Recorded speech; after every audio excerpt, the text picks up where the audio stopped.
dilakukan berkaitan dengan dampak ketimpangan baik terhadap pertumbuhan ekonomi, pengangguran, konflik dan juga crime ya.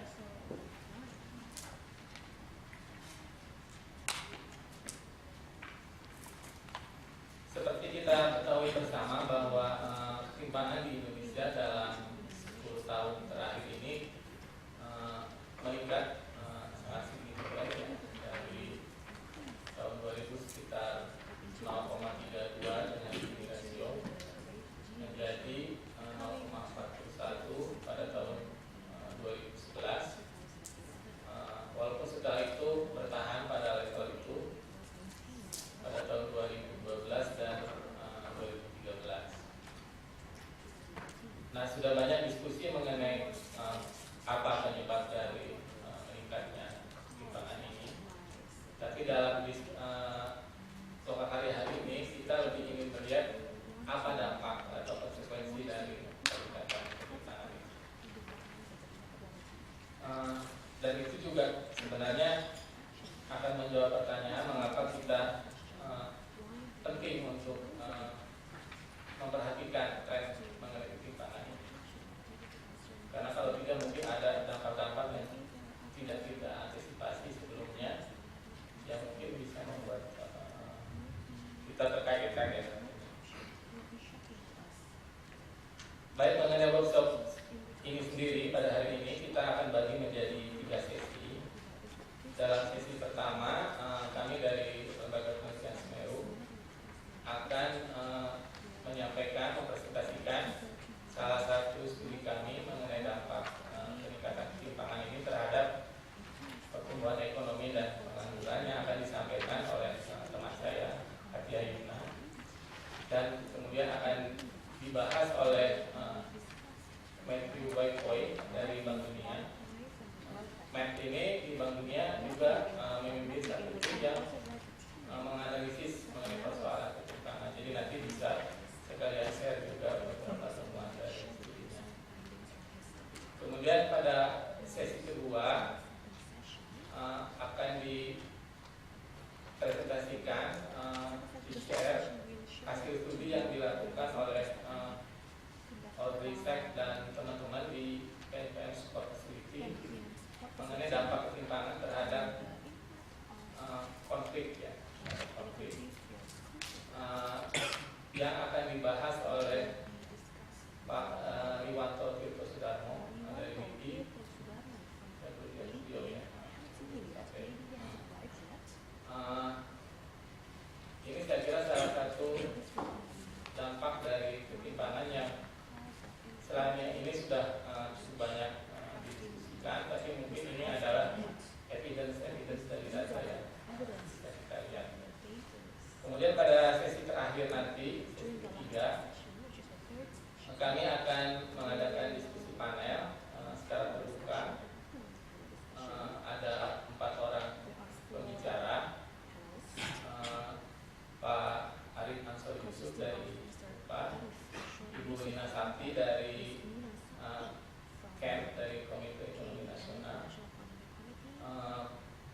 kita semua.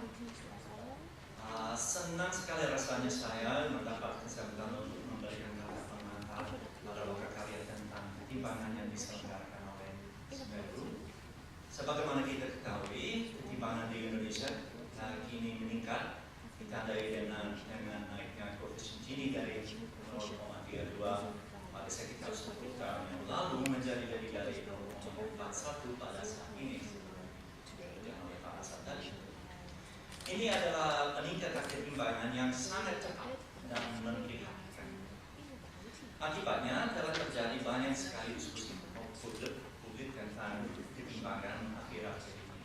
Saya sering membaca koran Kompas dan artikel-artikel tentang berbagai aspek ketimpangan hampir setiap hari muncul di koran ini, serta banyak media lain. Tentu saja kekhawatiran tentang ketimpangan tidak hanya terjadi di Indonesia.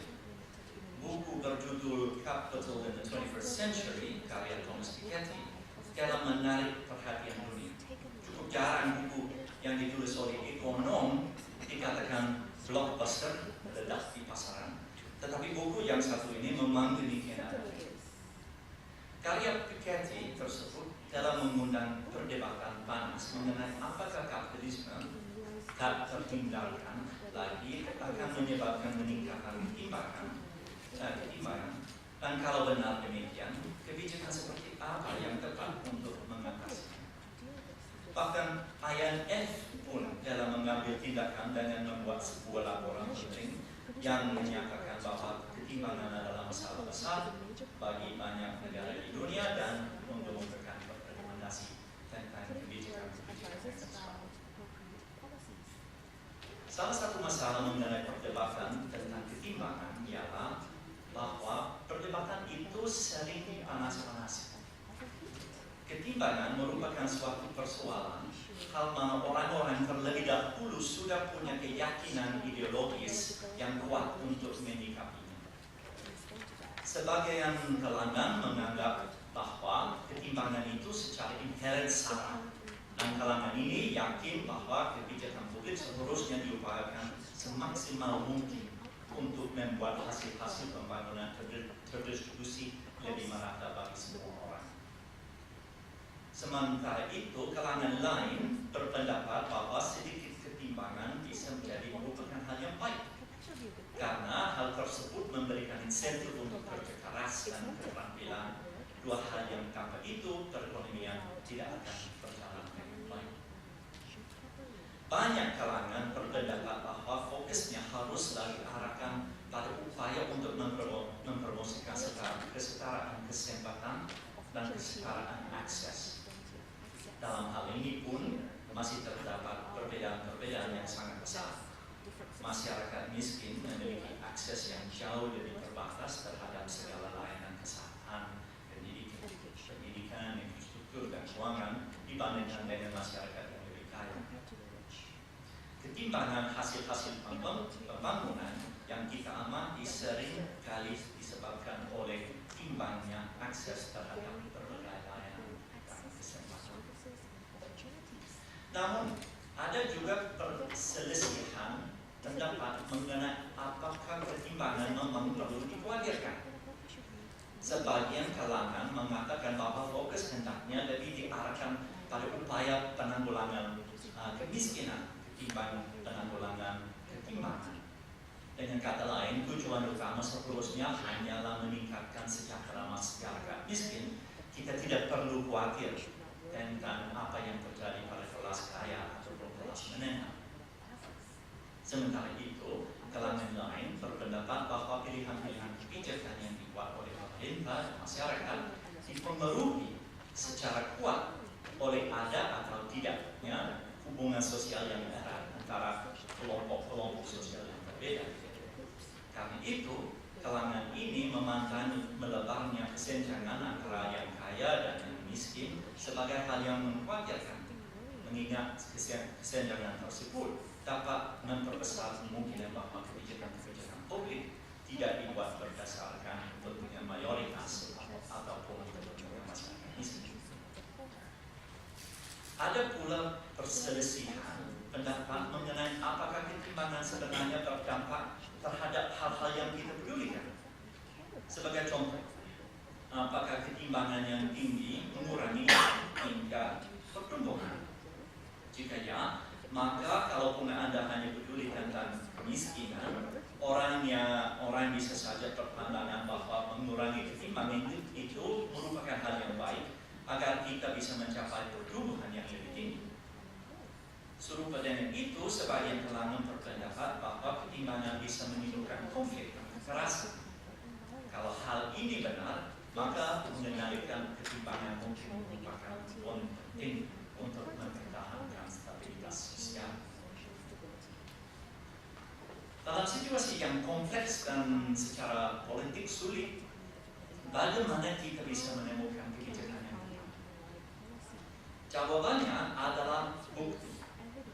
Profil, sebab, dan akibat ketimbangan di Indonesia mungkin berbeda bila dibandingkan dengan negara-negara lain. Karena itu, kita tidak bisa begitu saja bertumpu pada keyakinan ideologis kita sebagai pedoman untuk merumuskan kebijakan. Kita perlu bukti. Itulah sebabnya mengapa kami senang bisa membantu SMERU selama beberapa bulan ini untuk melakukan beberapa studi empiris terperinci mengenai dampak ketimbangan terhadap pertumbuhan dan pengangguran di tingkat kabupaten kota di Indonesia, serta bagaimana ketimbangan mengaruhi konflik. Nanti kita akan mendengar lebih banyak uraian tentang studi ini. Namun, meski memang cemerlang, SMERU bukanlah satu-satunya pihak yang melakukan penelitian tentang ketimbangan di Indonesia. Baru-baru ini saya menghadiri konferensi Pierskalla Science Association di Makassar, dan saya menghitung setidaknya ada 10 makalah dari berbagai daerah di Indonesia yang mengangkat tema ketimbangan pada konferensi itu. Salah satu yang menonjol adalah makalah Pak Arief dan timnya dari Universitas Padjadjaran yang melakukan penelitian yang sangat menarik untuk menelusuri perubahan ketimbangan dari waktu ke waktu. Saya menantikan kesempatan untuk mendengarkan cara itu. Beberapa peneliti internasional juga mengundang minat kita. Nanti kita akan mendengarkan presentasi dari Riwanto dan yang Pierskalla. Keduanya bekerja di PNPM Support Facility. Selain itu, lembaga-lembaga internasional juga mendukung terlaksananya agenda yang bersifat riset empiris dan dilakukannya penelitian yang sangat baik oleh bank dunia. Hal mana saya harap akan bisa diuraikan lebih rinci oleh Wai-Poi.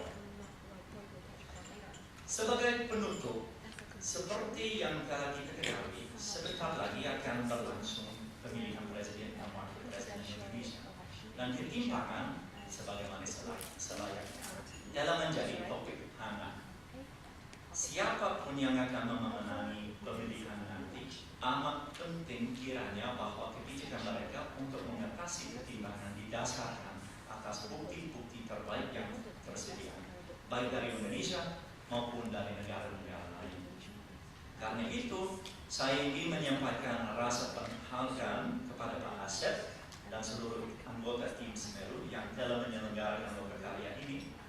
Saya kira ini merupakan kontribusi penting bagi perbincangan tentang ketimpangan, dan saya harap lokakarya ini akan membantu memastikan agar kebijakan-kebijakan pemerintah yang akan terbentuk nanti merefleksikan pemahaman mendalam tentang ketimbangan sebagaimana ditunjukkan dalam karya-karya penelitian yang akan dipresentasikan hari ini.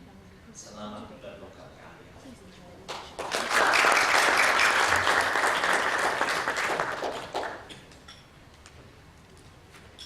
Terima kasih kepada Pak Nia yang sudah menyampaikan sambutan pembukaan di review isu ketimpangan ini secara umum, secara global, dan disampaikan dalam bahasa Indonesia yang sangat lancar. Jadi mungkin nanti kalau Pak Neo pulang ke Inggris bisa dan pekerjaan jadi guru bahasa Indonesia. Baik, sekarang kita akan lebih mengerucut melihat isu ketimpangan ini di Indonesia. Perkembangannya seperti apa dalam beberapa tahun terakhir yang akan disampaikan dalam pidato kunci oleh Pak Arief Anshory Yusuf. dari Fakultas Ekonomi Universitas Padjadjaran. Kami persilakan. Terima kasih Pak Asep, dan juga terima kasih atas undangannya. Mudah-mudahan saya bisa memberikan overview dan refresh story tentang ketimpangan Indonesia. Sebenarnya Bapak Ibu, mengamati ketimpangan itu nggak mudah ya, apalagi melihat tren. Lain seperti misalkan Bapak Ibu yang bergerak di sektor keuangan, pergerakan data itu bulanan, harian, kelihatan. Tapi kalau seorang ekonom dari Brookings Institution dulu namanya Henry Allen pernah bilang bahwa mengamati ketimpangan itu seperti mengamati rumput tumbuh. Watch the grass grow. Masih untung kita 5 tahun bisa melihat satu pergerakan. Jadi harus sabar. Jadi untuk Indonesia yang dalam beberapa tahun terakhir meningkatkan cukup tentara, itu suatu blessing in disguise for some researchers. Oke. Jadi apa yang akan saya sampaikan itu sebenarnya singkat saja ada 3. Pertama itu saya ingin membahas tentang tingkat ketimpangan di Indonesia serta trennya belakangan ini, terutama dalam global perspective. Bukan nanti kita lihat bahwa masalahnya itu ternyata mungkin lebih parah dari yang orang duga.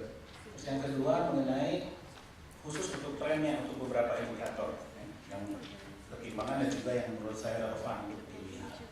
Terus yang ketiga saya coba akan kasih panel remark dan juga agenda penelitian yang mungkin diperlukan untuk kita semua para peneliti.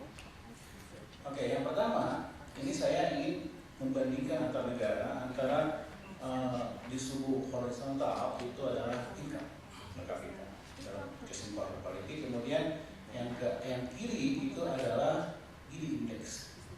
Kemudian saya bagi berdasarkan median.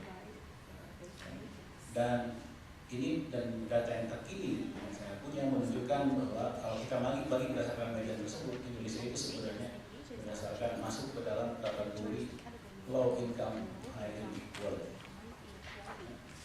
Tentu impian kita ada di sisi kanan bawah ya, impian kita semua seperti negara Skandinavia atau Australia. Australia itu negara kanan bawah, everyone's dream to be there. High income low inequality.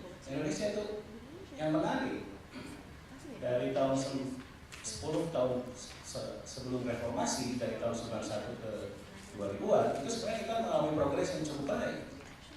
Jadi kita mengalami penurunan ketimpangan. Kita mengalami penurunan ketimpangan dan juga kenaikan income yang cukup signifikan. Tetapi dari tahun 2000-an ke sekarang itu jam sehingga loncat pagar ke low income high inequality. Dan ada satu hal yang ingin saya catat, walaupun sebenarnya nggak begitu datanya nggak 100% comparable, karena sebagian dihitung dengan income, sebagian dihitung dengan expenditure. Nah, kalau Indonesia karena dihitung dengan menggunakan pengeluaran, maka kita akan cenderung underestimasi ketimpangan. Karena orang kaya banyak savingnya, nah itu. Kalau orang miskin banyak savingnya, sehingga lebih flat kelihatannya pakai expenditure. Nah, ada beberapa kali, dalam 3 kali, ya, kalau saya lihat di World Income Inequality Database itu ada beberapa 3 poin data di mana tercatat ketimpangan di Indonesia yang gini dihitung dengan expenditure dan income. Kebetulan, karena saya rata-rata itu 3 tahun tersebut. Kemudian saya kira-kira berarti kalau seandainya kita pakai income, saya tambahin aja itu angka. Jadi kalau seandainya kita pakai income, dia sebenarnya 0,46 saya tambah. 0,46. Ya seperti itu. Jadi itu yang pertama, over global perspective. Terus yang kedua, ini yang menarik juga. Ini saya ambil dari World Income Inequality, World Poverty and Income Inequality Database dari Bank Dunia. Ini saya ambil datanya ada.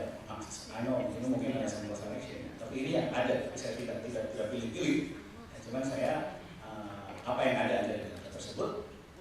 Kemudian saya bandingkan yang kanannya, yang suhu vertikalnya, itu masih tetap Gini Index. Terus yang bawahnya itu adalah tingkat kemiskinan $2. Dunia PNPM ya. Bukan extreme poverty, tapi menurut saya decent poverty. $2. $20. Indonesia itu untuk $2 kemiskinan itu komparabel sama Kamboja kalau Bapak Ibu tidak sadar. Ya. Untuk yang $2 Indonesia itu komparabel sama Kamboja. Jadi kalau artinya Pak Indonesia itu sebenarnya masuk ke dalam kategori masih high poverty. 12.000 per hari. Jadi 43% orang Indonesia masih hidup di bawah 12.000 per hari PPP. $2 itu 12.000-an per hari. Rokok aja harganya 16.000. Kalau rokok udah miskin. Jadi Indonesia masuk dalam kategori high inequality, bahkan kategori inequality. Low income high inequality, high inequality, high poverty. What else do you want? Seperti ini.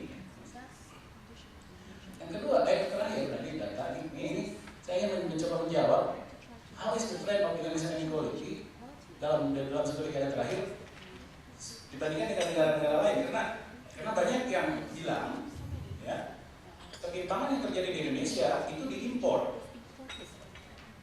Karena seperti tadi bilang inequality global fenomena, sehingga ada kemungkinan ketimpangan yang kita punya itu diimpor.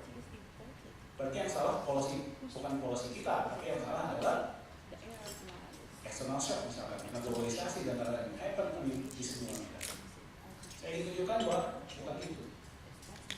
Karena ketimpangan yang terjadi di dunia ini itu sebagian besar terjadi di negara maju, di Amerika, di Eropa. Di Amerika Latin jelas tidak. Saya berkata selama jelas dikit. Selama 10 tahun terakhir 13 dari 17 negara di Amerika Latin mengalami penurunan ketimpangan. 13 dari 17. Saya coba lihat dari negara-negara ini, dan saya coba explore apa yang dapat. Saya menemukan hal yang cukup mengkhawatirkan.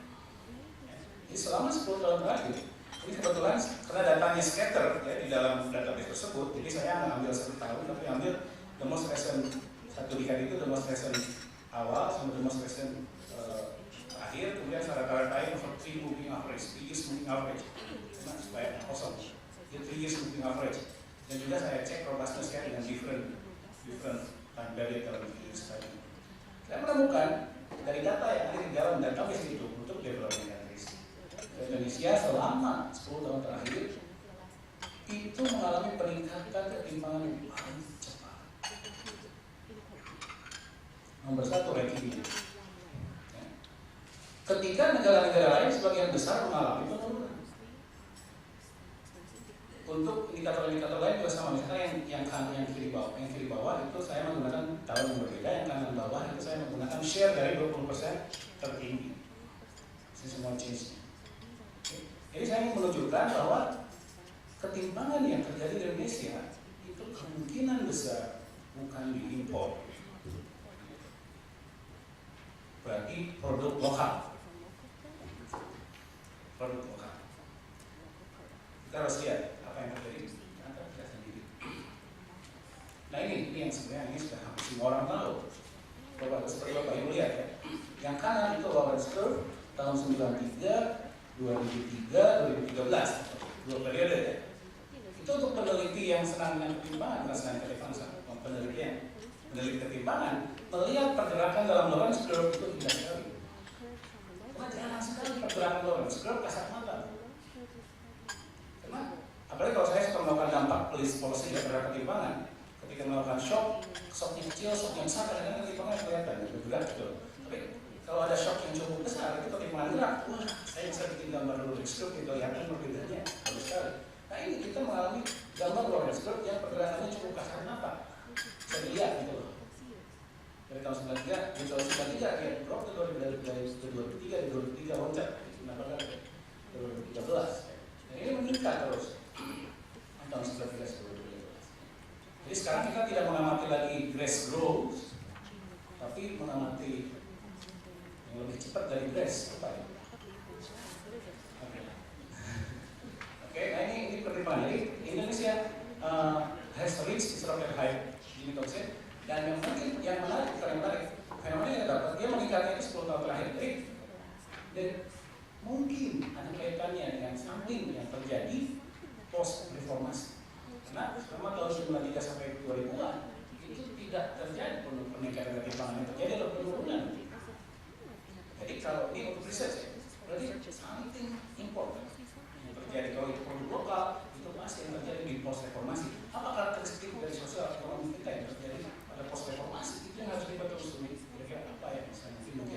mengaitkan. Terus yang juga dan juga beberapa indikator lain sama ya. Yang jelas kalau ini adalah indikator dari share dari 20% terkaya, share dari 40% middle class, dan share dari 40%. Ya. Ini menunjukkan konfirmasi bahwa memang ketimpangan itu terjadi. Cuman yang perlu dicatat di sini yang terjadi itu adalah kenaikan share dari 20% di tertinggi dan penurunan share 40% menurun 20%. Dan yang menarik itu adalah kita lihat di rural. Di rural sebelum ada tanda yang saya kasih tanda panah itu tahun 2007. Tahun 2000 selama ini di kalau Bapak Ibu lihat yang kiri dan yang kanan itu dalam skala yang sama ya. Semua vertikal. Jadi di urban itu lebih tinggi ketimpangan dibanding di rural. Cuman yang menarik sebelum tahun 2007 itu share dari 40% middle class di desa itu masih lebih tinggi dari 20% terkaya. Dan 2007 itu ada milestone di mana share dari 40% middle class itu naik, share dari 20% tertinggi itu naik melampaui share dari 40% middle class. Ya, itu jadi di kota, di desa terjadi hal di mana sekarang mulai berkembang lagi. Juga satu hal yang juga mungkin perlu saya tambahkan adalah banyak yang bilang, oh mungkin ini tidak nasional fenomena nasional. Mungkin hanya terjadi di perkotaan, terjadi di tempat-tempat tertentu, di Jawa, di luar Jawa. No. Karena misalkan ada yang bilang bahwa ketimpangan Indonesia salah satunya disebabkan karena kenaikan harga bahan komoditas internasional, kopra, coal, sehingga memungkinkan yang terjadi itu adalah ketimpangan hanya di negara yang punya itu aja, punya return to ownership dari produk-produk komoditas nasional. Sehingga implikasinya ketimpangan hanya terjadi di daerah-daerah misalkan kayak semua daerah. Saya sudah coba cek bukan itu yang terjadi. Karena yang saya temukan ketimpangan itu terjadi di mana-mana, di kota, di desa, di Jawa, di Jawa, hampir semua kabupaten, hampir semua provinsi. Jadi ini adalah nasional fenomena. Peningkatan ketimpangan terjadi di mana-mana di Indonesia. Ini menariknya. Oke. Selanjutnya. Dan juga ada fenomena yang menarik. Kalau saya plot initial inequality di tahun 2000-an, di plot di horizontal, yang di vertikalnya itu ada kenaikan ketimpangan selama 10 tahun ke depannya, itu slope-nya statistically negatif dan rentan. Artinya apa? Artinya semakin rendah ketimpangan di awal periode, semakin cepat naiknya. Artinya apa? Semua balapan berlomba-lomba ingin menjadi lebih timpang. Bukan berlomba-lomba mencari kebaikan, berlomba-lomba ingin menjadi timpang sebenarnya. Itu fenomena yang saya temukan.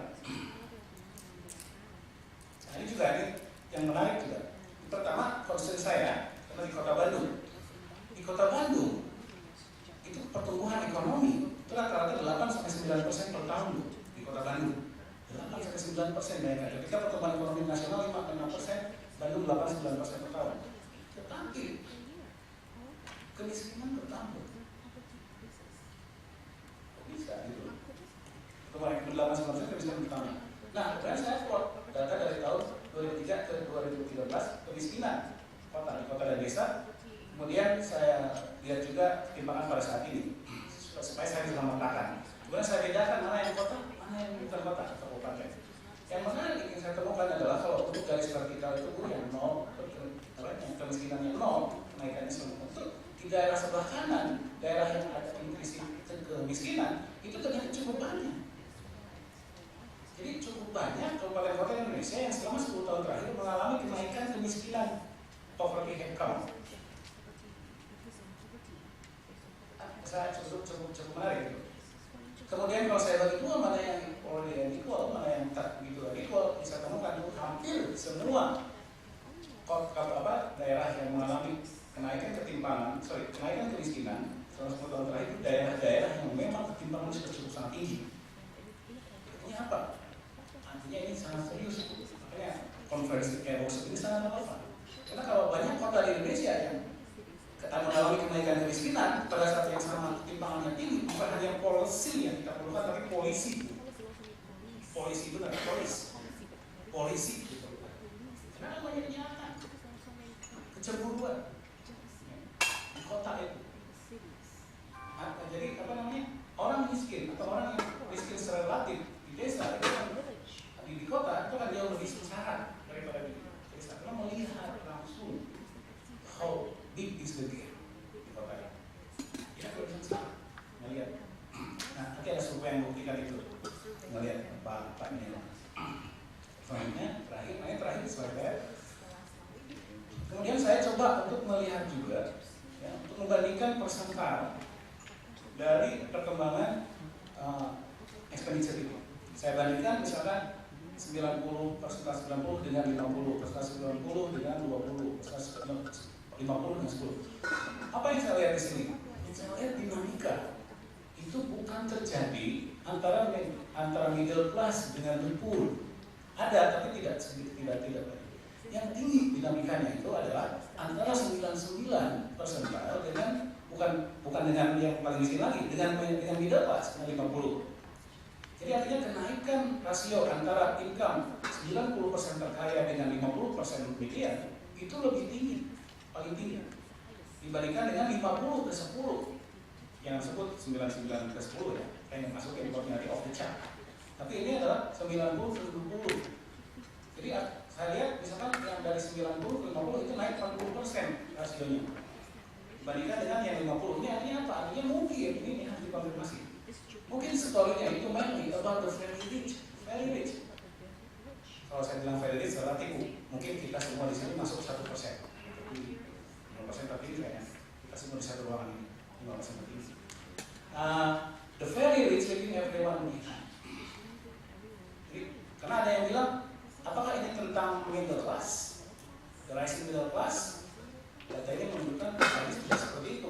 Ini the very rich. Kalau kita sudah tahu very rich, berarti mungkin klasifikasinya berbeda. Oke. Terakhir, mungkin 5 terakhir. Jadi bisa saya simpulkan aja. Jadi selama 1 dekade terakhir, Indonesia itu mengalami peningkatan ketimpangan yang tidak pernah kelihatan dalam sejarah. Sehingga dampaknya, ya, menurut saya, benar kita termasuk negara yang paling timpang di dunia ini. Kedua. Dan itu terjadi ketika kita masih berjuang untuk meninggalkan middle income trap, karena masih belum income tinggi, dan juga ternyata poverty incident-nya, terutama yang lebih distant ke poverty lainnya yang berat masih banyak. Jadi 3 musketeer of problem. High inequality, low middle income trap, sama satu lagi kemiskinan yang lebih distant, baru bukan ekstrim lagi. Itu jadi serius problemnya, itu more serious than before. Yang kedua, kalau boleh saya mengkarakteristikkan kenaikan ketimpangan di Indonesia yang terjadi selama ini ada beberapa hal untuk mengarahkan ya bagaimana kita harus melakukan bisnis ke depan. Yang pertama saya lihat ini adalah post reformasi fenomena. Bukan saya, berarti jalan reformasi kan? Aset post reform fenomena. Ini sesuatu yang terjadi ketika post reform. Itu yang mungkin menjelaskan apa yang terjadi di Indonesia. Satu. Yang kedua, is economy-wide phenomenon. Terjadi di mana-mana. Yang ketiga, ada regional convergence. Jadi berlomba-lomba. Yang keempat, ini yang cukup serius menurut saya adalah di beberapa kota dan banyak tidak sedikit itu dikombinasikan dengan increasing poverty incidence. Seperti tadi berbahaya buat kohesi sosial di perkotaan. Kalau itu jangan lupa, Indonesia sekarang setengahnya di kota. Tidak saya dulu kayak kuliah masih banyak di desa. Sekarang setengah di kota. Jadi yang terjadi di kota itu penting. Yang terakhir itu adalah ini perlu banyak dikaji lagi nanti. Kemungkinan besar itu story adalah dinamika di top rich. Jadi kemudian terakhir di agenda ada beberapa hal kalau boleh saya usulkan. Yang pertama tentang what happen kita masih juga belum jelas. Jadi karena inequality itu banyak dimensinya, dimensi sosial, dimensi non-ekonomi dan lain-lain itu harus dikaji tentang apa yang terjadi. Terus yang kedua, mengapanya juga itu belum jelas, masih belum established Pak di literatur, masih banyak room untuk research. Baik immediate cost-nya. Immediate cost itu apa yang terjadi dengan tadi, misalkan dinamika sosial mobilitasnya, atau bahkan root-nya. Yang ketiga, how, mobilitas sosial antara orang dari wali kota menjadi presiden itu dinamika sosial, mobilitas sosial. Nah itu bagaimana itu perlu dilihat kan? Terus yang keempat, implikasi itu yang sekarang jadi bagian dari workshop yang penting. Seberapa besar dia mempengaruhi various aspek orang itu penting, baik privat maupun sosial itu penting. Seberapa besar dia mempengaruhi terus economic growth, seberapa besar dia mempengaruhi economic growth. Kemudian ada apa short-term implication-nya, apa long-term implication-nya. Terus yang terakhir itu yang tak kalah penting itu adalah bagaimana menyelesaikannya. Apakah kebijakan bisa membalikkan tren? Gitu ya. Ingat tuh, kalau kita kalau untuk gerak untuk tumbuhnya pelan, berarti untuk mengurangnya harus pelan juga, gitu. Nge-reverse trend. Terus yang terakhir, bagaimana kita komunitas masyarakat harus berperan? Itu yang penting juga, jangan lupa. Kita tendensinya menyalahkan pemerintah, enggak. Dinamika itu dari kita sendiri. Bagaimana komunitas itu bisa mempunyai peranan dalam membalikkan tren, atau kalau tidak, bagaimana kita bisa beradaptasi dengan dunia yang lebih timpang untuk supaya kohesi sosial kita masih terjaga. Jadi barangkali itu Pak Asep yang saya sampaikan. Kalau ada kata yang salah, relevan itu mohon maaf sebesar-besarnya. Assalamualaikum warahmatullahi wabarakatuh.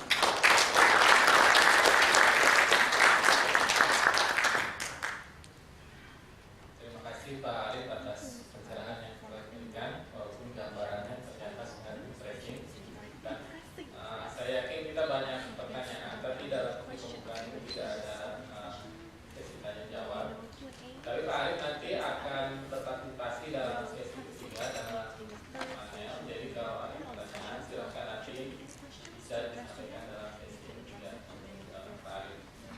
Dengan ini saya akhiri sesi pembukaan ini. Kami ucapkan terima kasih kepada Pak dan Pak Arief.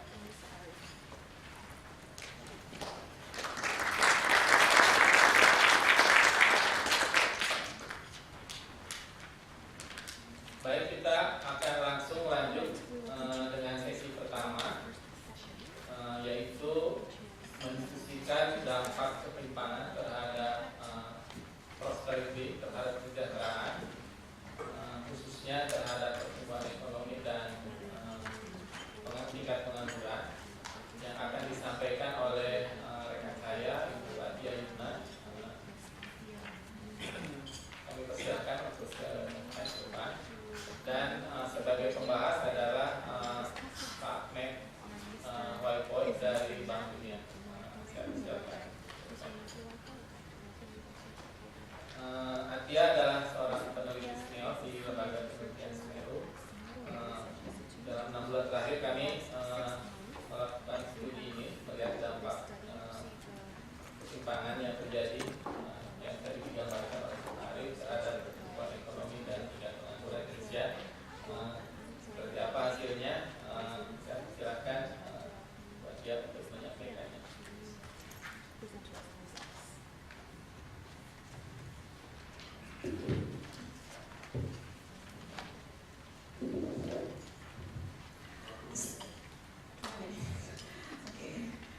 Belum sudah ada kondisi waktu.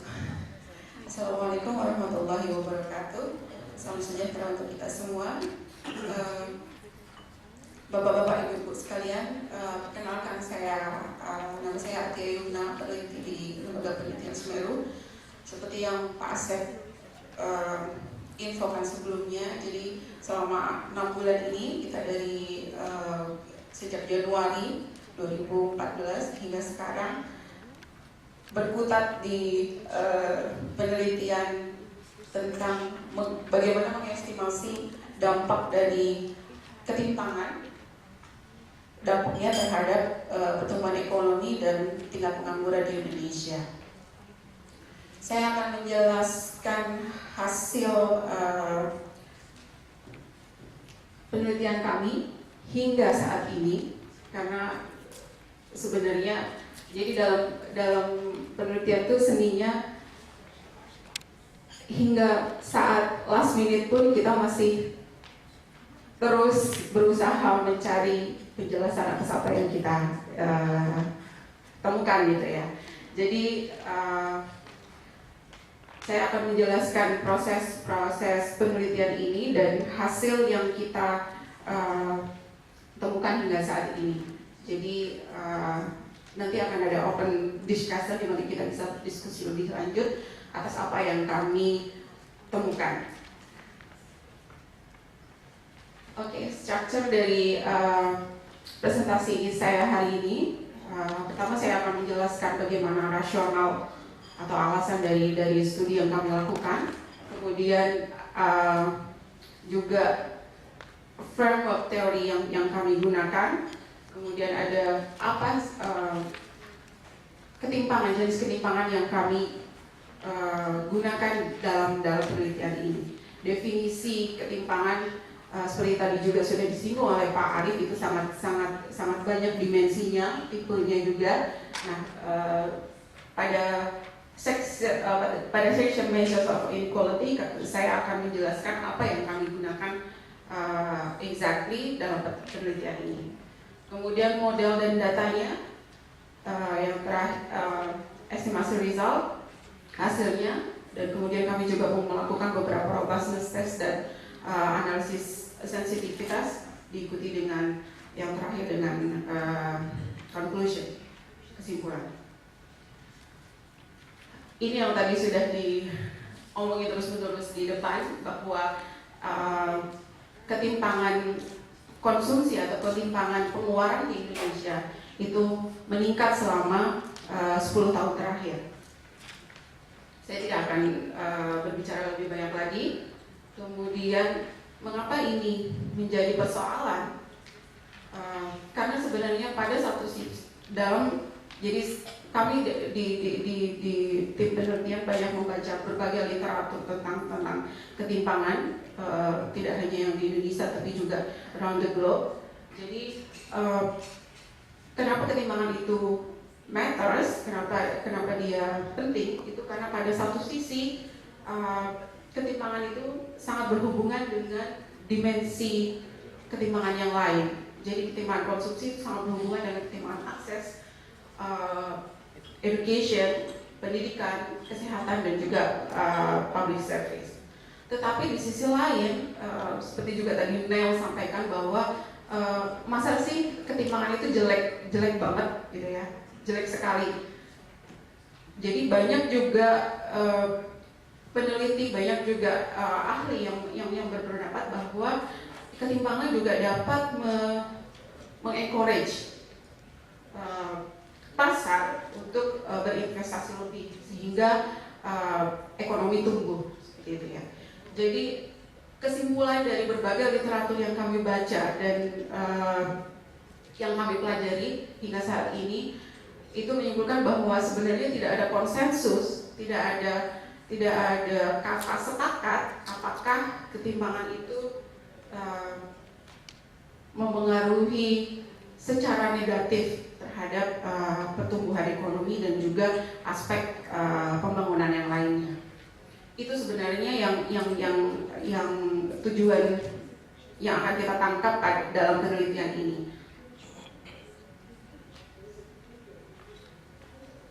Kemudian juga kita melihat bahwa ketimpangan itu tidak hanya antara individual.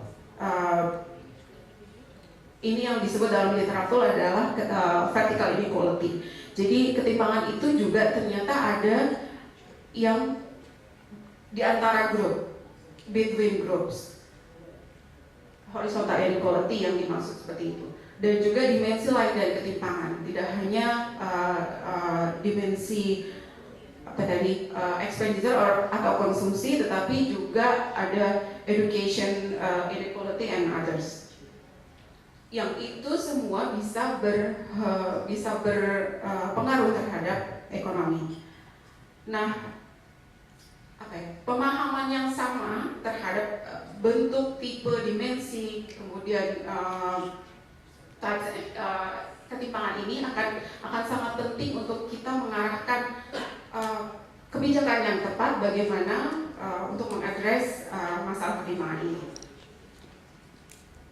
Oleh karena itu, tujuan utama studi kami itu adalah untuk menginvestigasi seperti polisi aja ya. Kita mau menginvestigasi secara empiris kasus di Indonesia bagaimana dampak dari ketimpangan, tidak hanya ketimpangan vertikal, tetapi juga ketimpangan antar grup, tidak hanya ketimpangan antar individual, tapi juga ketimpangan antar grup, tidak hanya ketimpangan konsumsi atau pengeluaran, tetapi juga kita ingin lebih jauh melihat dimensi lain ketimpangan, yaitu educational inequality terhadap pertumbuhan ekonomi dan pengangguran, tingkat pengangguran.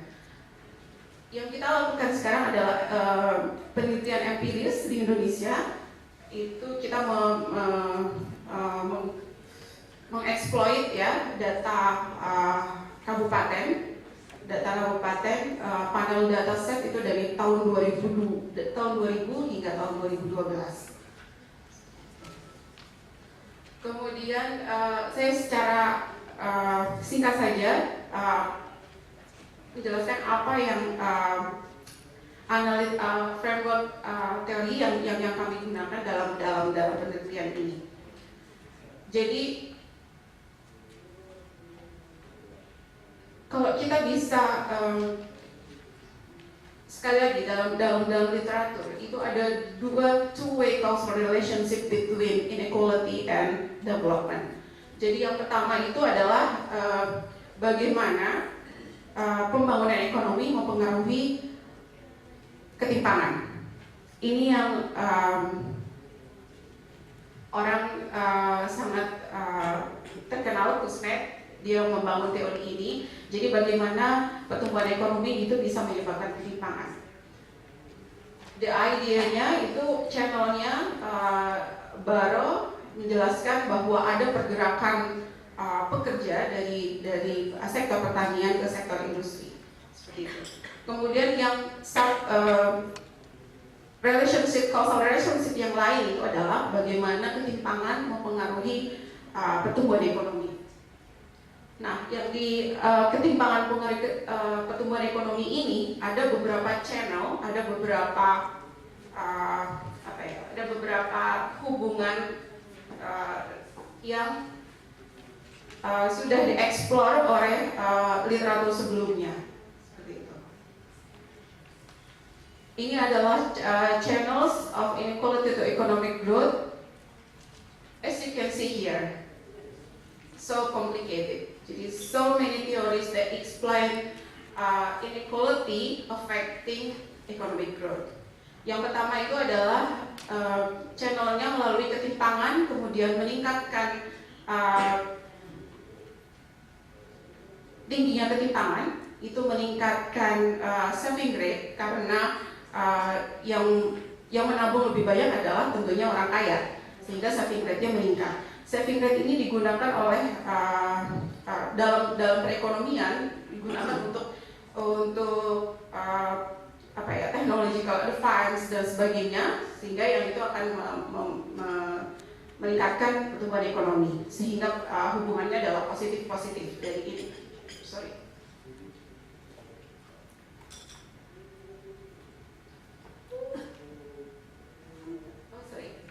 Dari inequality ke saving rate ini positif, kemudian dari saving rates ke economic growth itu juga positif.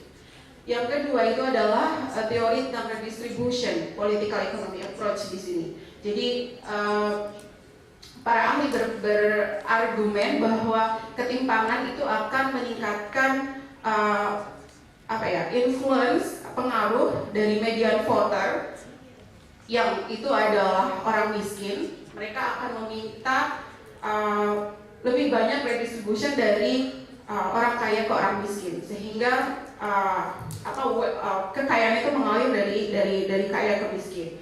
Tetapi redistribution ini akan mempengaruhi redistribution, salah satunya adalah itu bentuknya adalah pajak gitu ya, salah satu contohnya.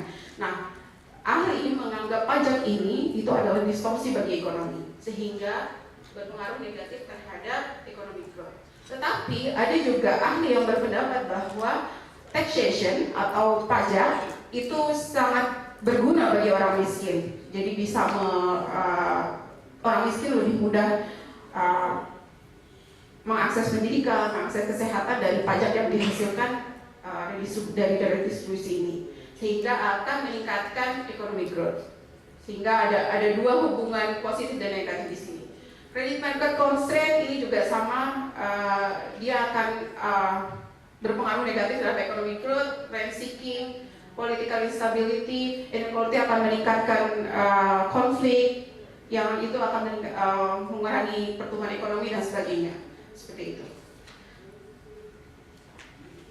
Kemudian yang kedua, framework teori tentang dampak ketimpangan terhadap pengangguran itu agak-agak, terus terang kami agak-agak kesulitan mencari literaturnya, karena yang ada di sekarang masih sangat jarang juga literatur tentang yang membahas tentang ketimpangan dan pengangguran. Kemudian yang ada itu juga causal relationship, ya, maksudnya reverse relationship. Jadi bukan dari ketimpangan ke unemployment, tetapi dari unemployment ke ketimpangan. Kami menemukan studi kasus di South Africa, itu ada education inequality affecting unemployment. Tapi memang masih sangat sedikit studi yang membahas tentang ketimpangan dan unemployment. Balik lagi ke studi kami menggunakan measures of inequality yang seperti saya jelaskan tadi. Ada vertical inequality, kami menggunakan Gini, dan horizontal inequality yaitu ketimpangan antar grup, kami menggunakan grup Gini, dan weighted group namanya aja saya coefficient of variation. Data dan variabel yang kita gunakan itu berasal dari berbagai macam data survei dan sensus yang ada di Indonesia. Kami mengeksploit data mulai dari sensus 2000, 2010, kemudian Susnas dari 2000, 2012. Kemudian kami juga mengambil beberapa variabel dari PODES, dan untuk data JRDP itu kami ambil dari data PDRB kabupaten kota dari 2000-2012. Dan sebagaimana kita tahu, setelah reformasi atau setelah otonomi daerah, tiba-tiba kabupaten bermekaran semua. Ini yang membuat persiapan data dan variabel memakan waktu yang lama.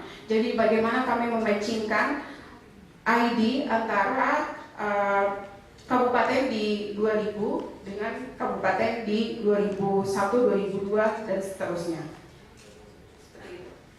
Data yang kami gunakan, main dependent variable-nya adalah economic growth dan unemployment. Kemudian main independent variable-nya itu adalah inequality, vertikal, baik vertikal maupun horizontal. Dan kami juga mengeksploit berbagai macam kontrol variabel yang kami asumsikan itu akan berpengaruh terhadap pertumbuhan ekonomi, seperti economic development, kemudian ada juga beberapa variabel populasi, dan juga variabel yang berkaitan dengan geografi daerah tersebut, geografi wilayah. Metodologinya untuk regresi utama kami menggunakan ordinary square, initial atau subsequent. Jadi yang di left hand side itu adalah initialnya, keadaan initial pada saat ini. Kemudian yang di right hand side itu yang di right hand side itu initialnya, kemudian terhadap subsequent growth-nya. Untuk growth dan unemployment sedikit berbeda. Kita unemployment kami memasukkan dari unemployment-nya, karena kami berpikir itu sangat berpengaruh terhadap tingkat pengangguran pada saat mendatang. Result: how do initial vertical inequalities relate to subsequent growth? Surprisingly, we have no evidence of non-linear relationship there is non-linear relationship only in model yang kita tidak memasukkan diamond island, hanya yang di non-linear ya, hanya yang di non-linear tapi tidak dengan dummy island. Seperti itu. Kemudian untuk educational Gini-nya kita tidak menemukan apa-apa di situ, tidak ada yang signifikan. Kemudian kita mencoba membagi dengan model ini kita membagi dataset itu dalam dua periode, dalam dua bagian, yaitu initial 2000-2005 diregres terhadap subsequentnya 2006-2011. Nah, di model kedua kita mencoba untuk men-split dataset kita untuk melihat apakah keadaan yang kita temukan di model sebelumnya itu juga berlaku untuk apabila kita split ke periode-periode yang lebih pendek gitu ya. Hasilnya adalah untuk Gini sama, kita tidak menemukan apa-apa apabila kita split beginning dan end point periodnya. Jadi ini maksudnya adalah Gini 2000 average rata-rata 2000-2002 terhadap koefisien ini adalah koefisien Gini terhadap growth-nya. Jadi growth ending periodnya 2003-2005. Membacanya juga ini adalah separate regression ya. Jadi ini kita regresi model satu-satu. Jadi hanya pooling koefisien Gini-nya di sini saja. Kemudian di education Gini itu kita hanya menemukan signifikansi di 2009 untuk yang growth 2009-2011 untuk non-linear relationship-nya. Bentuknya adalah inverted U-shape. Jadi pada saat educational Gini naik itu akan meningkatkan growth at first, kemudian after peak point dia akan menurunkan growth. Kalau boleh saya peak pointnya di sini adalah sekitar untuk educational Gini itu sekitar 0,16, di mana mean district educational Gini itu adalah 0,167. Jadi memang sudah dekat dengan mean districtnya gitu ya, peak pointnya itu. Robustness check kita juga melakukan dengan different period. Jadi kenapa kita melakukan robustness check itu? Karena satu, ada konsistensi. Jadi tahun 2000 sampai 2002 kita mengalami kondisi di mana Gini expenditure itu sangat rendah, tetapi growth-nya, Gini-nya kita recovery period setelah krisis dengan Gini yang sangat rendah, yang relatif rendah. Kemudian yang kedua adalah mengapa kita melakukan robustness check seperti ini? Itu adalah karena success break di tahun 2011. Ya, jadi kita melakukan yang 2006, average 2000, 2005, 2006, 2010 ini kita men-split success break-nya. Kemudian yang 2003, 2006 ini kita meng-exclude, memisahkan recovery period. Seperti itu. Hasilnya bisa kita lihat bahwa yang untuk Gini itu ada signifikan di non-linear relationship, tapi untuk educational Gini kita tidak menemukan apa-apa. Seperti itu. Horizontal inequalities dan juga initial fractionalization itu kita mendapatkan hasil bahwa surprisingly positive correlation with the subsequent growth. Jadi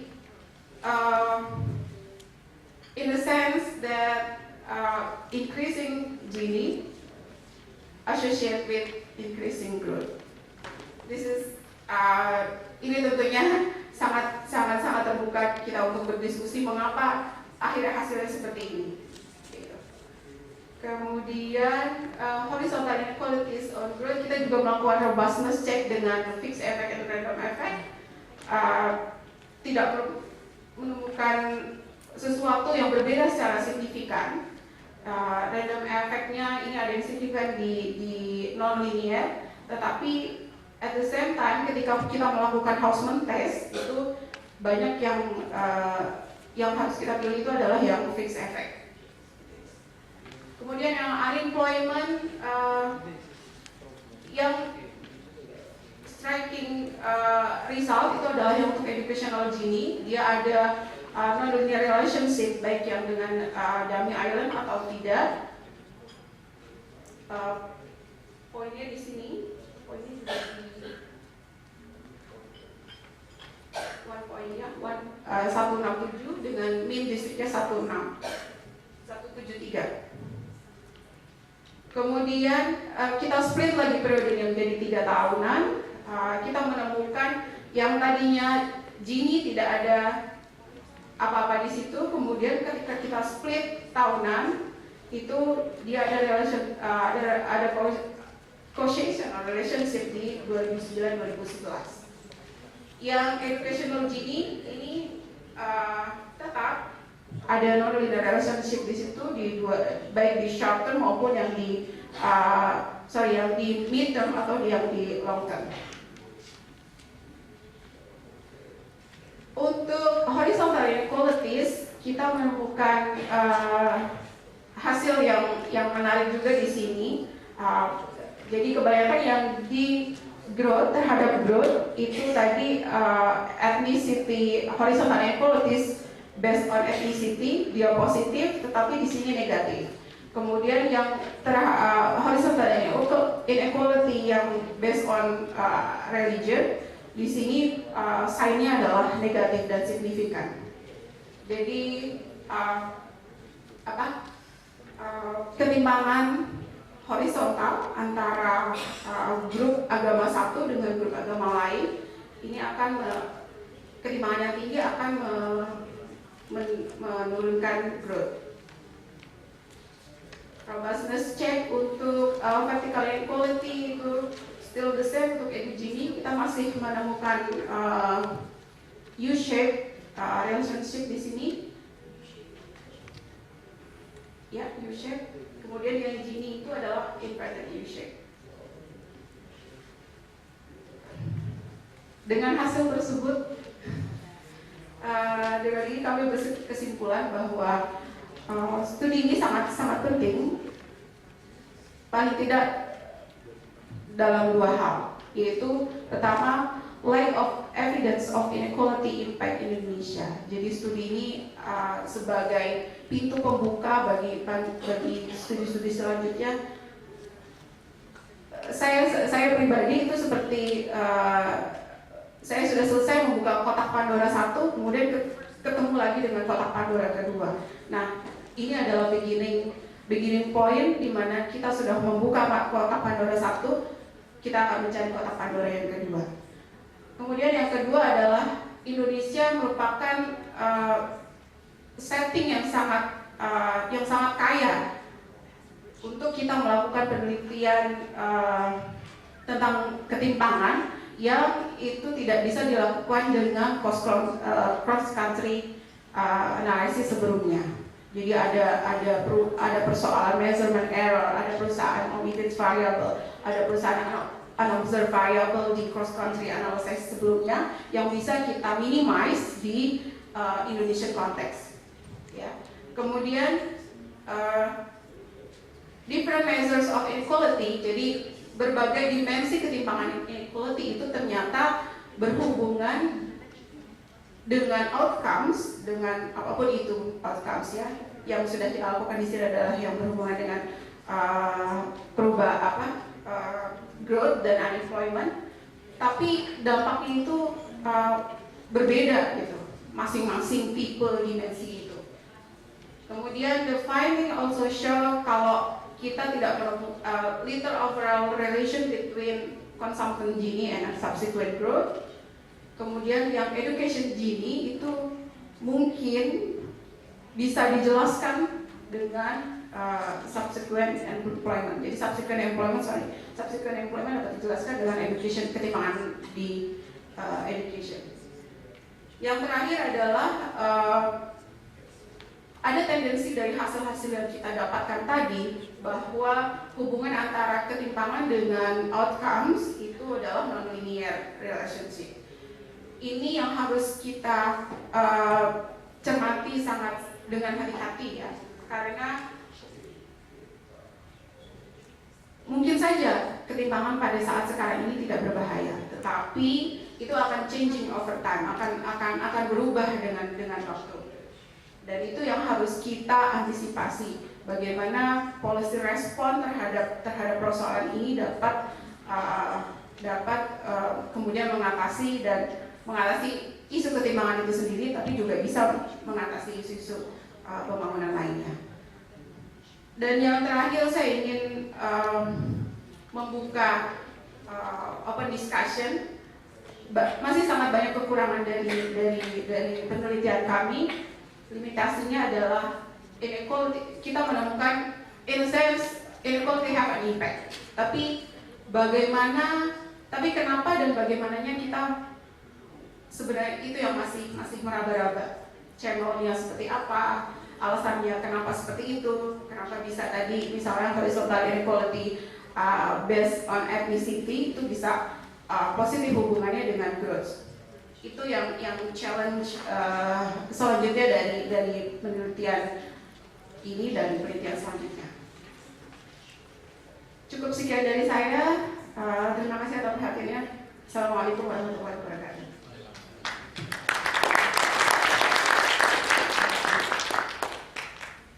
Baik, terima kasih Athia yang sudah menyampaikan studi kami.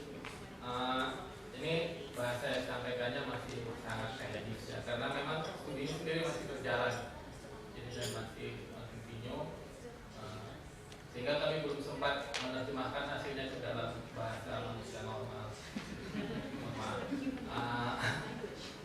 Mungkin untuk selanjutnya supaya lebih jelas kita dengarkan pembahasan dari Matt ya. Mungkin Matt akan berbicara dengan lebih kita berikut teknis. 10 menit atau 15 menit. Silakan.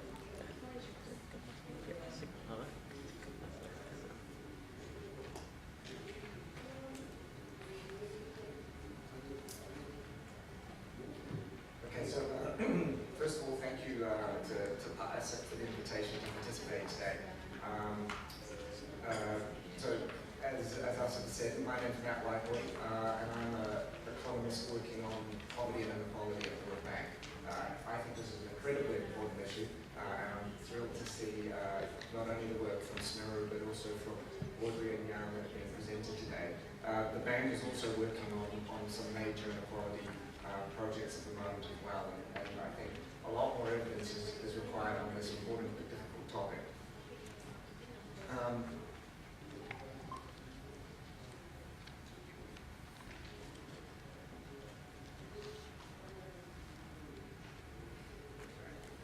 Upside down.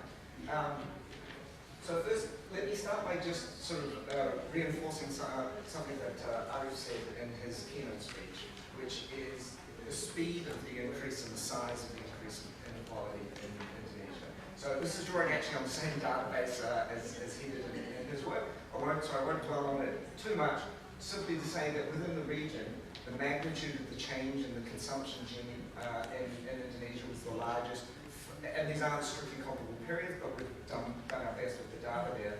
But even if you adjust it for the number of years and the average annual increase that you see, it's second only behind Malaysia in terms of an average change per year in terms of the Gini. Moreover, there are a lot of difficulties in comparing. One of the issues is who's in the survey data and who's not in the survey data. So when we talk about the consumption Gini in Indonesia being, say, 41, and as Arief says, at an income level that's more like 46, because income Gini is always higher than consumption Gini, so you need to be careful when you compare these across countries. Another thing you need to be careful about is what's being measured in consumption and who is in the data. And one of the big concerns in Indonesia is that the wealthy are not in the Susunas, in the national household survey, and so that we could well be underestimating inequality in Indonesia by quite a lot. So we're currently doing some work with the Ministry of Finance and with Bank Indonesia to estimate how many wealthy people are at the top end using non-survey data. Picky and Sayes have famously done this with tax data. We don't know that that's perhaps the most relevant in developing countries, and so we're using private sector credit information, such as mortgages and car loans. And what we see just for Jakarta Pusat, looking at mortgages alone, suggests that the Gini would be understated by about 10 points in central Jakarta, which is obviously a more extreme example, but it just goes to show how sensitive we are to that. And I think this has I'm sure the discussion later will go more towards what can we do about inequality, and I think one of the big things we need to think about is a broadening of the personal income tax base, which will both generate more revenue for the state, but also has been found to be quite equalizing in other countries. So one of the things, we've already sort of discussed some of the social, political and economic costs of inequality. I'd like to also reinforce another one that Arief suggested, which is how it can affect poverty reduction. So I won't discuss this in a technical fashion, but you can basically decompose the poverty reduction that's occurred in Indonesia in the last 10 years into a component that's due to growth, due to economic growth, and a component that's due to changes in distribution or inequality. And what we do here is, and as Aspen said, let's try and convey this in as non-technical language as possible, but even under the most generous assumptions that you place on redistribution, if you give the redistribution the most poverty reduction, what you get is these red bars. Poverty in 2003 was 17.4%. That's the national poverty line. The growth component alone, from the growth in household consumption that we saw, if that had been shared equally, poverty would have gone to zero. There was enough consumption growth in the survey data for everyone who was poor in 2003 to no longer be poor by 2012. But there was redistribution effect because that wasn't shared equally, because we saw rising inequality and largely this consumption growth went to the richest 10 and 20%, poverty only fell by 5.4% instead. So there's definitely a slowing of the poverty reduction effects that come from the increasing inequality in the community. Of course, that's not to say poverty would actually have gone to zero, some non-poor would have fallen below, so we need not only shared growth, but we need effective social protection for those who are outside of poverty. The other thing you often hear is, oh, well, this because that's hypothesis. Inequality, it's just a natural outcome of development. It's going to get worse before it gets better. Some people will win first, and then the other people will catch up. I don't think that's necessarily true. It may be true in some countries. It doesn't necessarily need to be true. Here, what I've done, instead of putting time on the horizontal axis, I've put GDP per capita in purchasing power adjusted terms. So you can think of, if you like, that as being the stage of development from left to right as a country gets richer. And it's certainly true that some countries have, if you squint, this inverted view of the Kuznets, but you can see plenty which do not. You can see the Taiwan example, you can see the Malaysian example.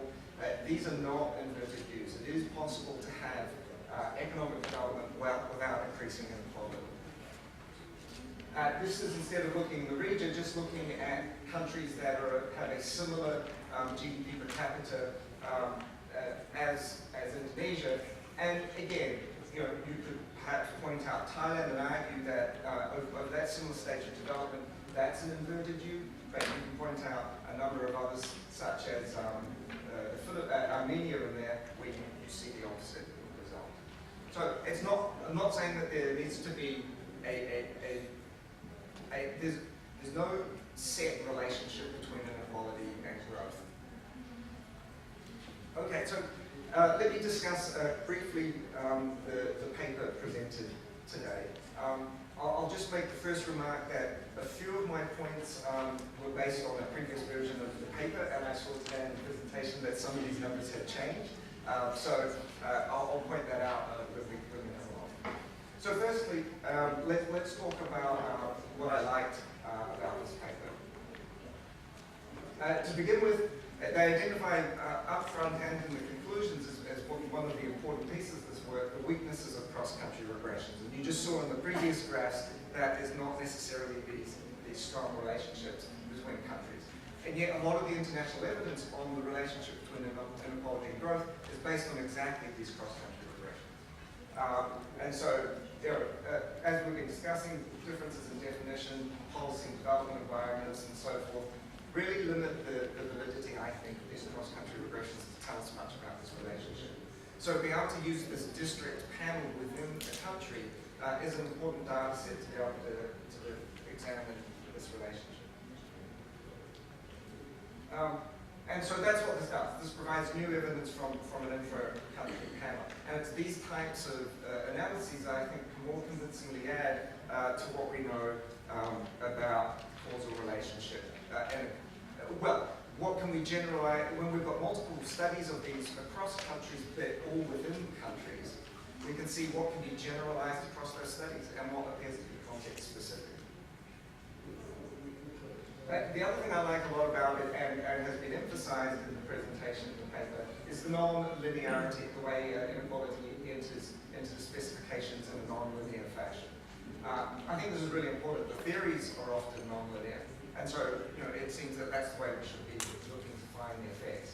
I also like the incorporation of the use of horizontal equity measures. I don't think this is done as commonly in the literature, and yet these are presumably as important, particularly when you think about the social and political channels and jealousies and instabilities and how this may feed through. As you saw in the presentation, there are lots of different specifications, there are lots of robustness tests in the paper, and that's vitally important. When you do this type of data work, particularly with some of the measurement issues that we're talking about, you need to make sure your result isn't being driven just by one particular specification or definition. So there's different uses of different time periods and different empirical specifications, technical specifications within the paper. And I think what I perhaps like the most about it is it's not too expansive in its conclusions. Relatively cautious about how it interprets what we might be seeing there. Okay, let me talk about some of the challenges that the paper did face. Firstly, it's a short period of study, and this is due to data limitations, right? We just don't have a lot of this district-level data going back beyond 2000. So we're really just looking about 10 to 12 years of time. And as Arief said, inequality changes very slowly over time. And the speed we've seen in Indonesia has been some of the fastest in the world. But 10 to 12 years is a pretty short period to analyze what might be going on in inequality. And then if you're talking only about subsequent growth, for example, a 5 or 6 year period, as a lot of the results here do, it's an even shorter period to allow inequality to go through those theoretical channels and come through and impact growth. If you're thinking about human capital investments and restrictions on that for the poor, you're not going to expect that to play out over a 5 to 6 year period.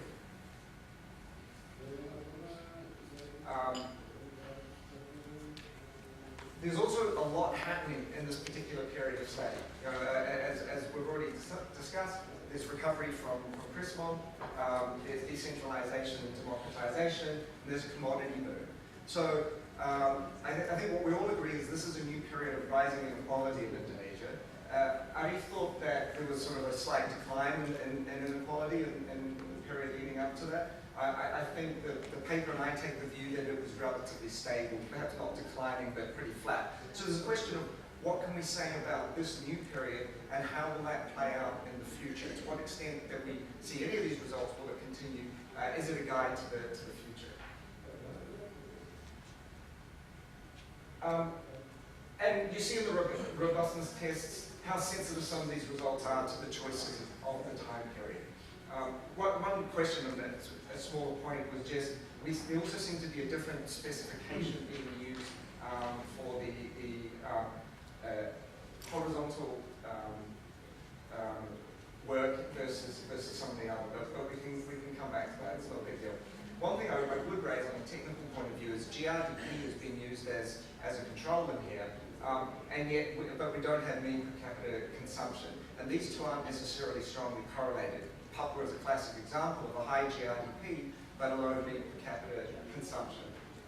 The other thing that I think is the biggest data challenge for this type of analysis is just data, right? The quality of the data at the district level for both GRDP and inequality is problematic. They're measured with quite a bit of error, and I think that could be a lot of the things that lead to the results bouncing around a little bit and not always being as strong as they could be. So I'll answer questions to me coming out of the paper. The theory on the relationship between inequality and growth, there's a lot of it, and we discussed it, I think, in depth today. But I think the theory linking inequality and unemployment is a bit less developed, and that's what I didn't see the convincing relationships about how should we try and understand what's going on here.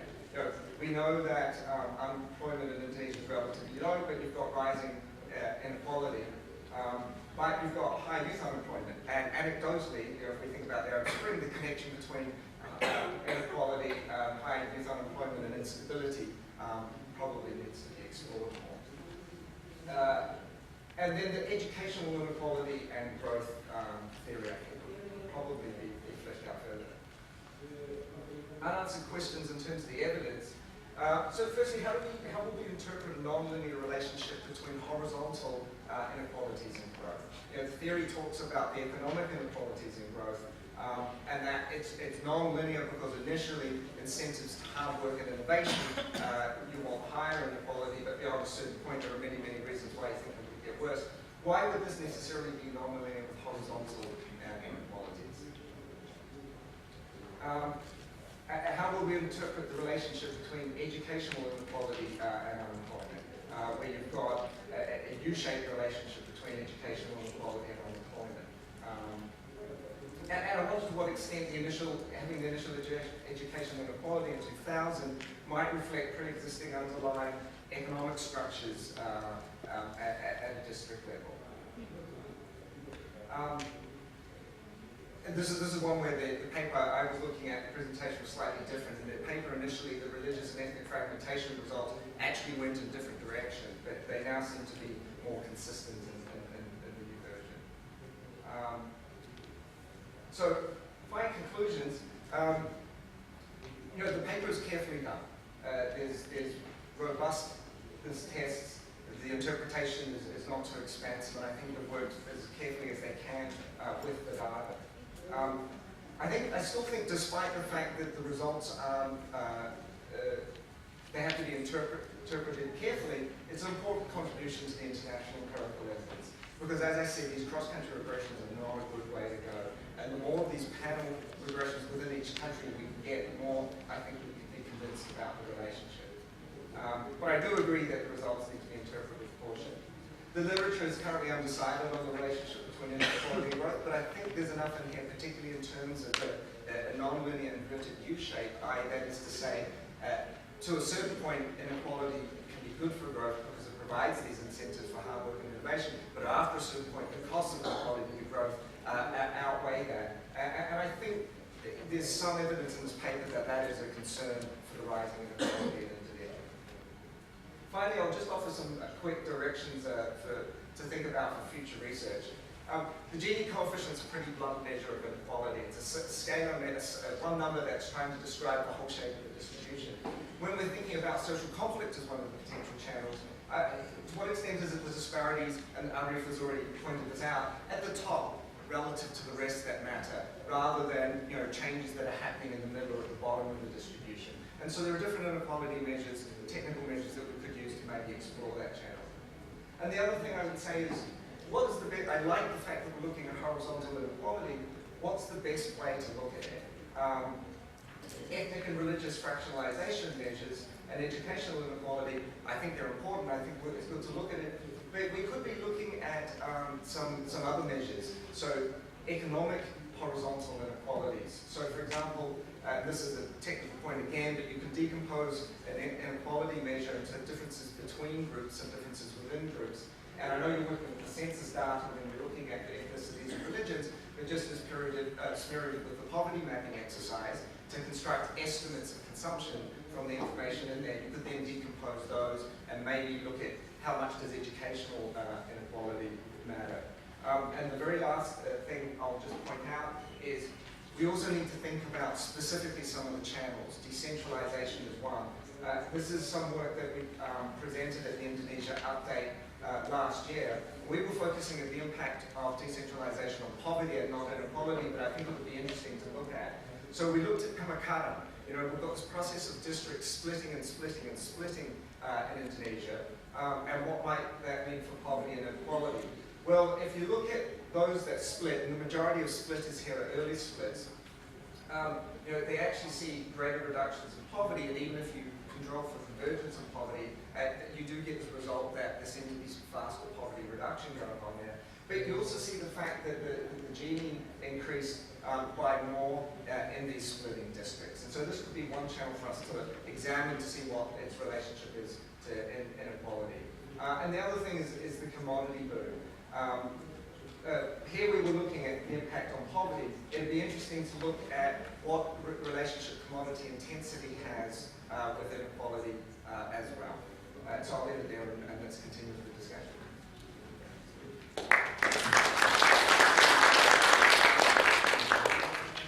Thank you, Matt, for your generous discussions.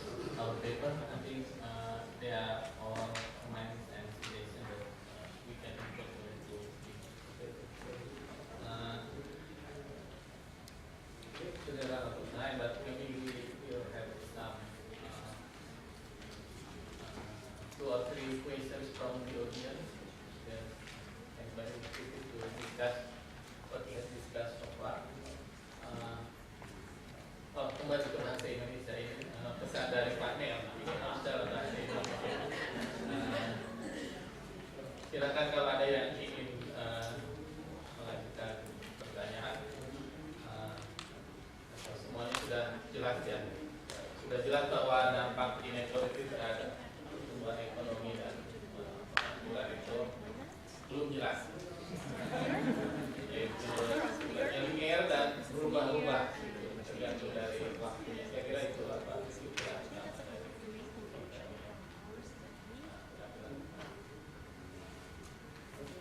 ada yang ingin juga bertanya Bapak Sari depan. Silakan mungkin kita mulai dengan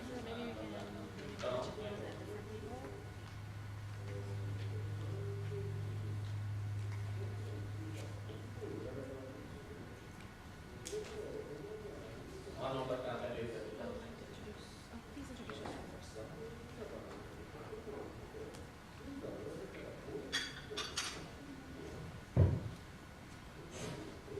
Baik, Assalamualaikum warahmatullahi wabarakatuh.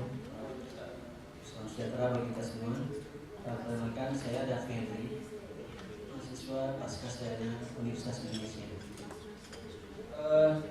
Pertama mungkin untuk paparan dari Mbak Audrey. Di model ya, halaman 8 kayaknya mungkin cukup ya. Jadi model unemployment itu masih dinomasikan sama Wai-Poi. Kalau unemployment seharusnya mungkin untuk model-modelnya. Kemudian untuk pertanyaan saya, bagaimana mengukur atau dalam konteks Komite ini educational inequality itu apakah pendidikan laki-laki sama pria yang dibandingkan atau rumah tangga, pencapaiannya rumah tangga atau pria wanita yang menjadi menyusun indeks educational inequality. Nah, kalau itu kalau memang benar itu adalah jenis kelamin yang menjadi variabel, atau memang jenis kelamin atau menjadi variabel, apakah itu umurnya itu dibedakan nggak atau kohort umur, atau semuanya dalam satu kumulatif yang educational inequality. Itu saja dulu. Ada yang lain? Pak Carunia.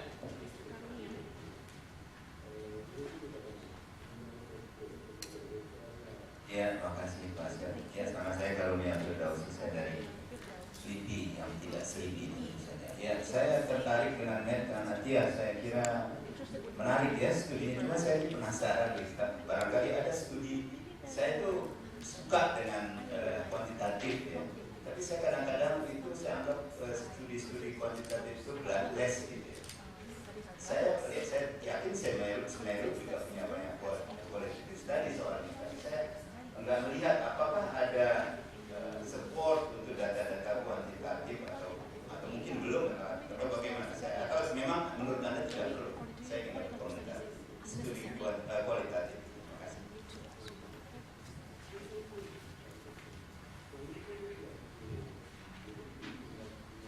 Ya, Ibu terakhir. Saya Nikma dari Arief. Terima kasih ke SMERU yang telah mengundang kami. Dan inequality atau ketimpangan itu memang sekarang menjadi concern.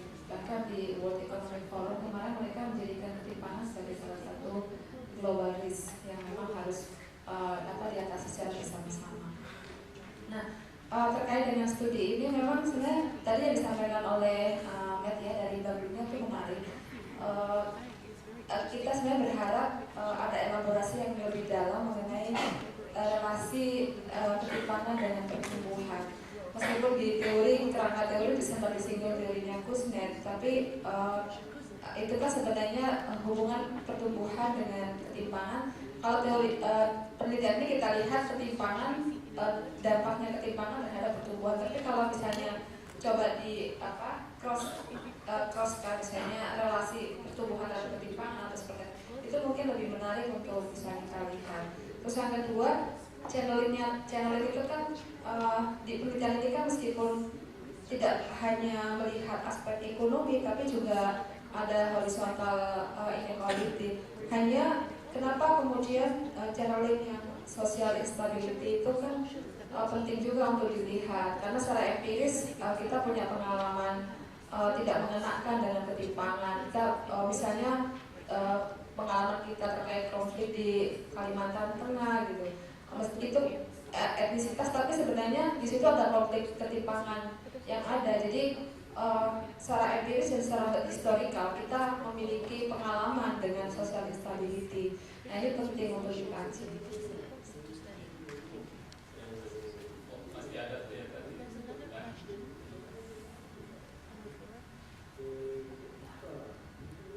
Terima kasih, saya Muhammad Hasan Asori dari Habibi Center. Background saya sosiologis, jadi saya ingin melihat dari aspek itu. Nah, tadi dijelaskan memang ketimpangan atau inequality itu worldwide fenomena. Nah, ketimpangan sendiri menurut saya dengan berbagai dampaknya yang telah disebutkan tadi merupakan sesuatu yang harus ada secara sosial. Itu natural necessity untuk social order. Kita nggak mungkin bahwa semua orang sama, maka itu akan mengganggu social order. Ya, ketimpangan harus ada. Nah, makanya dia worldwide fenomena karena kalau semuanya equal, maka tidak akan ada social order. Social order merupakan fondasi dari political order dan lain sebagainya. Maka kemudian pertanyaannya, sejauh mana bahwa artinya kita sangat mustahil untuk menghilangkan ketimpangan, tidak mungkin. Kalau ketimpangan dihilangkan, maka akan chaos. Ya, karena semua orang kaya siapa yang mau jualan? Sebab duitnya banyak. Ya, kasarnya seperti itu. Maka pertanyaannya pada poin dan titik apa bahwa ketimpangan itu bisa kita toleran dan ketimpangan itu bisa bermakna positif untuk social order, maka itu yang saya perlu jelaskan. Saya nggak tahu ini pertanyaan itu juga. Terima kasih. Selamat pagi. Pertanyaan ini saya tujukan untuk Ahmed. Let me introduce myself. I'm Vincent. I'm an intern at Bapnas, and I guess I'll have only one point to clarify for you. You were suggesting that there might be some insufficiency in the data that Gabriel was presenting because the data was only taken from 10 to 12 years. But given the age of Indonesia, which is only 6 years, how feasible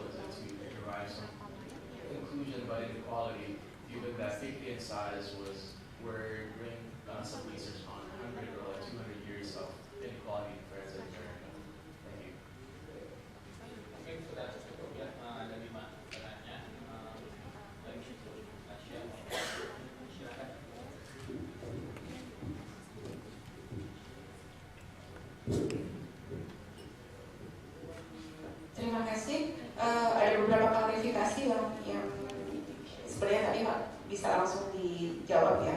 Untuk Pak David Henry, educational inequality yang kita gunakan di sini adalah mean years of schooling. Jadi rata-rata mean years of schooling per district. Kita belum sampai mendekomposisi itu female and male education, mean years of schooling female and male. Yang kita sudah dekomposisi antara female dan male itu adalah yang di main regression ya, yang tadi yang pertama. Individu Pak. Kenapa unit analisisnya, unit of questionnya kita pull sampai di district level. Tetapi sumber datanya itu adalah individu. Ya. Gitu ya Pak. Kemudian untuk konfirmasi Pak Carunia itu adalah next research agenda. Sebenarnya dulu kita menginginkan studi ini untuk berlangsung lebih lama, 2 tahun. Itu kita memasukkan ada kualitatif aspek di situ. Jadi setelah kita muter-muter data, kita pengen tahu why dan how-nya itu dengan kualitatif tadi. Tapi ya, tadi Pak, kita baru membuka satu kotak Pandora, kita ketemu dengan kotak Pandora lain, dan itu terbuka untuk our future agenda research, gitu Pak. Dan mungkin juga jika uangnya ada Pak. That's the main message. Kemudian untuk Mbak Yumna, terima kasih sudah datang di acara ini. Benar sekali yang disebutkan oleh Mbak Yumna bahwa horizontal inequality pada dasarnya adalah asumsi kita pada saat pertama itu adalah akan sangat berpengaruh terhadap political stability. Untuk studi yang kita lakukan, jadi sebenarnya kita ada 2 studi tentang dampak inequality ini. Jadi inequality terhadap prosperity dan inequality terhadap stability. Nah, yang horizontal inequality ini ada di paper satunya, seperti itu Pak.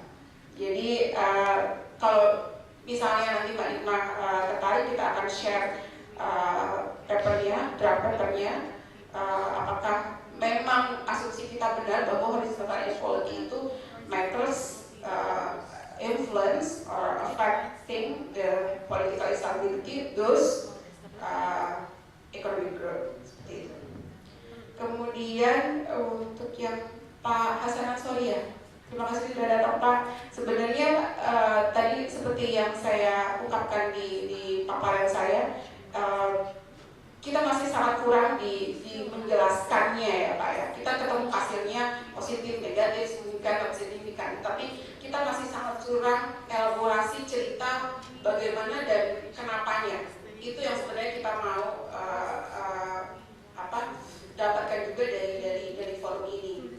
Terlebih lagi kalau Pak Anshory tentu bergelut dengan sosiologi Habibie Center. Saya tahu sekali di Habibie Center terlibat dengan data SMPK yang sangat kaya. Mungkin saya surprisingly tadi Pak Anshory bilang bahwa inequality is natural necessity for social order. Itu saya sama surprise, saya baru mendengar itu dari sosiolog. Jadi mungkin itu tadi dengan alasan dari enlightenment yang dari Pak Anshory, mungkin nanti kita akan lebih telusuri lebih jauh bagaimana hubungan tadi ketimpangan dengan variabel-variabel konflik dengan variabel-variabel ekonomi ini bisa terjadi. Itu again next future agenda. Threshold ketimpangan, terus terang saya belum bisa menjawab itu Pak. Apakah threshold yang diperlukan untuk ekonomi tumbuh, kemudian pada saat titik poin itu akan menimbulkan negatif relationship dengan ekonomi. Ya, yang kalau dari hasil tadi kita tahu itu ada non-linear relationship, tetapi it's not signifikan gitu ya. Kalau orang ekonometri bilangnya itu it's not significant, so we don't have to worry about it atau don't believe it. Seperti itu. Saya kira pertanyaan saya.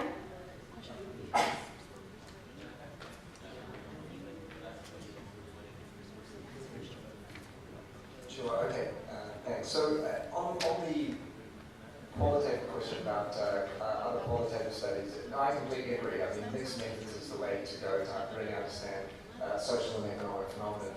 But I think it tends to be an iterative process. So you start with some quantitative analysis and see what type of phenomenon you start to identify, and you then follow up with qualitative stuff to really understand the mechanisms and the channels through which some of those just raw numbers that you're seeing, you know, what's the underlying meaning, and then that qualitative stuff feeds back and suggests new quantitative work. So I think it's an iterative process, and I know we're doing quite a bit of quantitative study at the moment for the bank, but we'll be following that up with qualitative as well.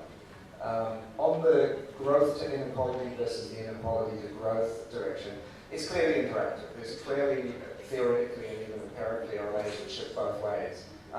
You know, what we'll be looking at here today is trying to understand what's the impact of inequality on growth. But if we believe there is an impact of inequality on growth, and we have a world of rising inequality in Indonesia, then there's a question of what's the role that growth is playing in that rising inequality as well. So I think you do need to look at both sides here. Social stability and growth.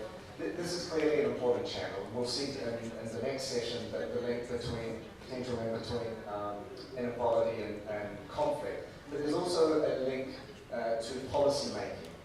So, for example, if you've got growing inequality, and you'll see this being discussed in the media now, in the presidential debates now, there becomes a pressure on the democracy for politicians to respond to that. Now, there's a question of how they're going to respond to that.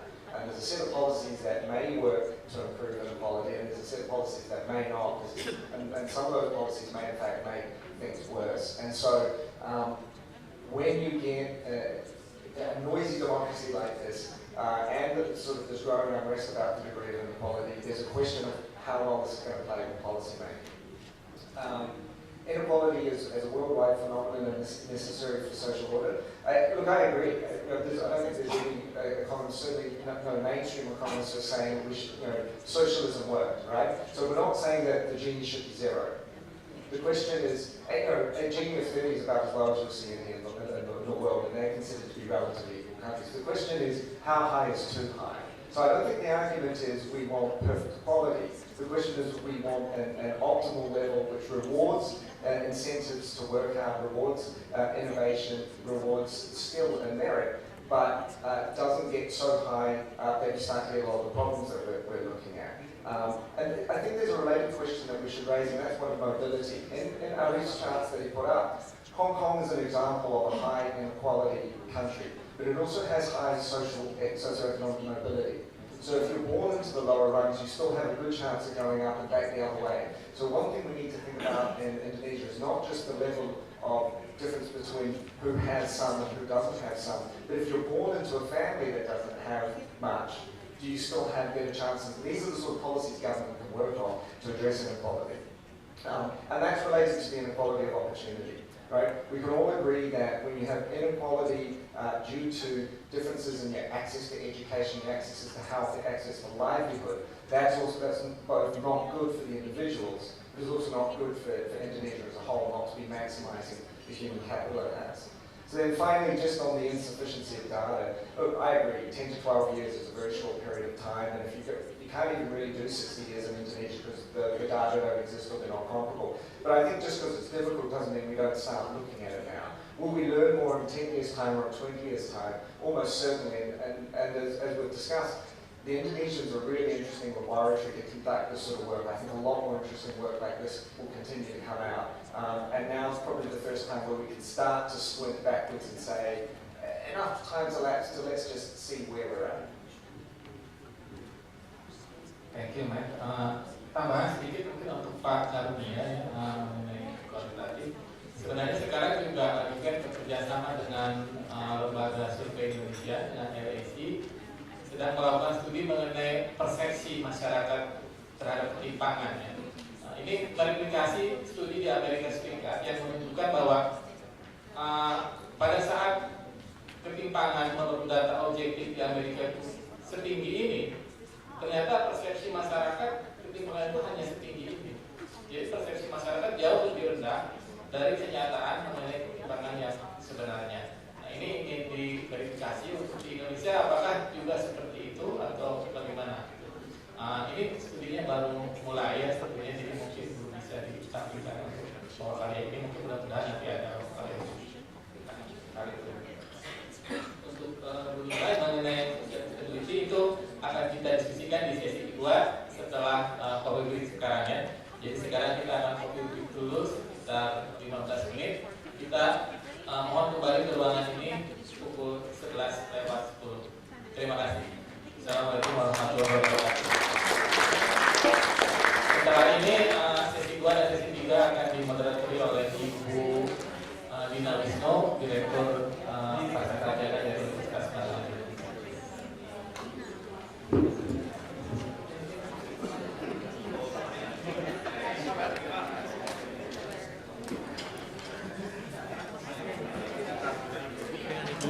Iya. Oh iya, ini kartu nama saya.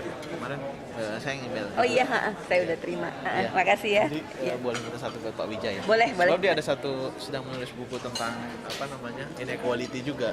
Oh gitu. Tahun lalu dia dapat tahun